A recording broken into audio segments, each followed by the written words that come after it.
नमस्कार दोस्तों। पुरुषों की लिंग की नसों में जो ब्लॉकेज बन जाती है वो कैसे खोला गया है मेरा एक पेशेंट का, आज मैं इस वीडियो में ये आप लोगों को बताने वाला हूँ। तो मैं डॉक्टर सुब्रता और आप सभी का फिर से एक बार बहुत बहुत स्वागत है मेरा इस यूट्यूब चैनल होम्योकैट टिप्स पे। दोस्तों, ये जो पेशेंट है ये आज से 6 महीना पहले हमारे पास इरेक्टाइल डिस्फंक्शन की प्रॉब्लम को लेकर आए थे और इनको पिछले 5 साल से इरेक्टाइल डिस्फंक्शन की प्रॉब्लम है।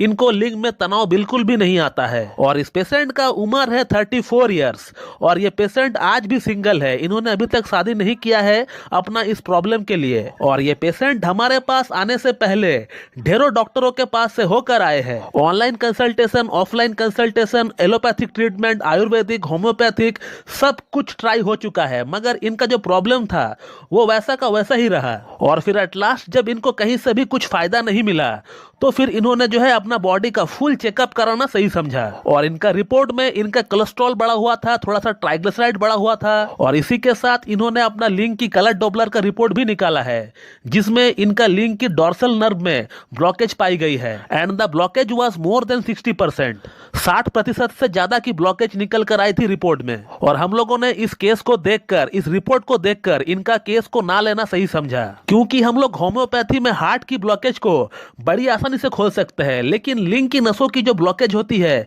ये खुलती नहीं है। ज्यादा से ज्यादा अगर 40% तक ब्लॉकेज रहा रिपोर्ट में तो हम लोग उसे खोल सकते हैं और वो खुल भी जाती है। बट मैंने जहां तक देखा है, जहां तक समझा है, अगर रिपोर्ट में ब्लॉकेज 40% से ज्यादा रहा तो फिर वो होम्योपैथी से खोलना थोड़ा सा मुश्किल टास्क हो जाता है। अब इस पेशेंट की अगर ब्लॉकेज की बात करें तो इस पेशेंट की रिपोर्ट में जो डॉर्सल नर्व है और जो पेरोनियल नर्व है जो कि खून को लाने का काम करती है उसमें मोर देन 60% ब्लॉकेज पाई गई थी और इसीलिए मैंने इस केस को लेना सही नहीं समझा। लेकिन इस पेशेंट का कहना था कि सर आप इतना क्रॉनिक से क्रॉनिक केस को अगर ठीक कर पाते हैं तो फिर क्यों नहीं आप मेरा केस को हैंडल कर पाएंगे। इस पेशेंट का कहना था कि सर अगर हम आपका ट्रीटमेंट से ठीक होते हैं तो भी ठीक है और अगर ठीक नहीं भी हो पाए तो भी ठीक है, हम आपको एक्यूज नहीं करेंगे, हम आपको ब्लेम नहीं करेंगे, लेकिन प्लीज कुछ भी हो जाए आप मेरा एक बार केस को लीजिए। मैंने इतने पैसे बर्बाद किए, इतने समय बर्बाद किए और थोड़ा समय और थोड़ा पैसा क्यों ना बर्बाद हो जाए। एटलीस्ट मुझे एक तसल्ली तो रहेगी कि मैं एक अच्छा क्लासिकल होम्योपैथ से अपना इस प्रॉब्लम के रिगार्डिंग ट्रीटमेंट लिया है। और फिर उसके बाद हमने इनका एक प्रॉपर केस टेकिंग किया और केस टेकिंग में हमें कम से कम 1 घंटा लग गए थे।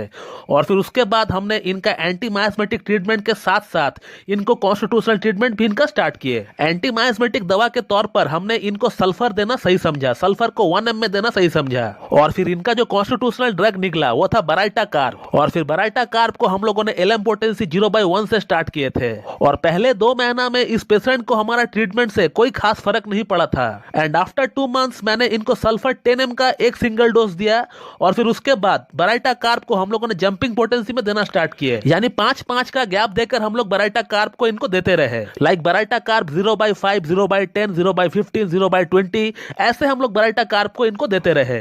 और आज तकरीबन इस पेशेंट का हमारे पास ट्रीटमेंट को चलते हुए 6 महीना हो चुके हैं और कल ही इन्होंने अपना प्रॉब्लम के रिगार्डिंग मुझसे क्या लिखा है आप पढ़ सकते हो, मैं ज्यादा कुछ नहीं कहूंगा। जिस इंसान को पिछले 5 साल से इरेक्शन था ही नहीं, इरेक्शन आ ही नहीं रहा था, उस इंसान को आज इरेक्शन आ रहा है और वो इरेक्शन सस्टेन भी कर रहा है। और आज इस केस को देखते हुए मैं खुद हैरान हो चुका हूं कि जिस केस को मैं लेना ही नहीं चाह रहा था, जिस केस को मैं एक्सेप्ट ही नहीं कर रहा था, और आज वही केस एक सक्सेसफुल केस बन गया मेरा लाइफ में। तो आपने इस वीडियो में यह देखा कि कैसे एक सटीक होम्योपैथिक ट्रीटमेंट की मदद से लिंग की नसों की जो ब्लॉकेज होती है वो भी ठीक किया जा सकता है। तो मैं इस वीडियो को यहीं पे एंड करना चाहूंगा। So thank you very much and have a good day.